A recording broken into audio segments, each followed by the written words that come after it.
Hello అందరికీ welcome back to one more mini vlog. ఏంటి boat హౌస్ని చెట్టుకేసి కట్టేస్తున్నారు అనుకుంటున్నారా? ఎక్కడికి వెళ్ళిపోకుండా అండి. సో మా బోట్ హౌస్ ఇక్కడే ఓవర్ నైట్ స్టే ఉంటుంది కాబట్టి సో కొన్ని ప్రికాషన్స్ అయితే తీసుకోవాలి కదా. సో అదే అనమాట అది. అండ్ మేమైతే నెక్స్ట్ ఈ ప్లేస్ని ఎక్స్ప్లోర్ చేయడానికి అయితే స్టార్ట్ అయిపోయాము. అండ్ ఇక్కడ మనకి చిన్న చిన్న స్టోర్స్ అయితే అవైలబుల్ ఉంటాయి. బేసిక్ నీడ్స్ అంటే కొన్ని ఫుడ్ ఐటమ్స్ అని చెప్పేసి, షాంపూస్ అని చెప్పి అట్లా ఐటమ్స్ అన్నీ కూడా దొరుకుతాయి. అండ్ అలాగే మేము దిగింది 5 o'clock 6 o'clock దిగాము. సో ఆ టైంలో వెదర్ చాలా మంచిగా అనిపించింది, కాకపోతే కొంచెం హ్యూమిడిటీ అనిపించింది. అండ్ అలాగే దోమలు కూడా ఎక్కువ ఉంటాయి అన్నమాట.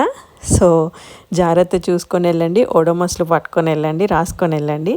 అండ్ ఈ ప్లేస్లో మనకి కయాకింగ్ కూడా అవైలబుల్ ఉంటుంది. అండ్ చూస్తున్నారు కదా బోట్స్ అన్నీ అలా లైన్గా ఆపేసి ఉంటాయి. అన్ని బోట్స్ కూడా ఓవర్ నైట్ స్టే ఇక్కడే ఉంటాయి. సో అందులో ఉన్న వాళ్ళు కూడా చాలామంది దిగి ఈ ప్లేస్ని ఎక్స్ప్లోర్ చేస్తారు. అండ్ అలాగే కయాకింగ్ అని చెప్పాను కదా, ఇక్కడున్న రెసిడెన్సే కయాకింగ్ ఫెసిలిటీ కూడా ప్రొవైడ్ చేస్తారనమాట. సో కయాకింగ్కి కావాల్సిన అన్ని ఐటమ్స్ కూడా వాళ్ళే ప్రొవైడ్ చేస్తారు.